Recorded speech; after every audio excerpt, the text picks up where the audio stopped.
আসসালামু আলাইকুম। Hello guys, আপনারা সকলে কেমন আছেন? আশা করি ভালো আছেন। আমি আজকে একটা ভিন্ন ধরনের তরকারি রান্না করব। সেজন্য আমি সর্বপ্রথমে বগুড়া ছোট আলুগুলো নিয়েছি। সেই আলুগুলো আমি চাকা চাকা করে কেটে নিয়েছি। তারপর আমি পেঁয়াজ কুচি, মরিচ জিরা, হলুদের গুঁড়া, ধনের গুঁড়া, জিরার গুঁড়া, সামান্য পরিমাণে তেল দিয়ে ভালো করে মেখে নিচ্ছি। এই তরকারিটা যত মাখানো হবে ভালো খেতেও তেমন স্বাদ হবে। তার সাথে আমি লাউয়ের শাকও দিয়ে দিব।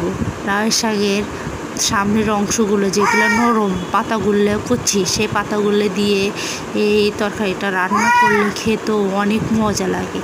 এই রান্নাটি সাধারণত আমার মা এবং শাশুড়ি মা করে থাকে, তাদের কাছ থেকে এই রান্নাটি আমার শেখা।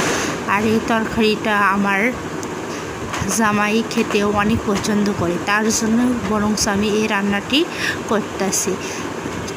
ভালো করে মাখানো হয়ে গেলে আর ভিতরে আগে থেকে ভেজে রাখা বাটা মাছগুলো দিয়ে দিচ্ছি সুন্দরভাবে। আল্লাহ হাফেজ।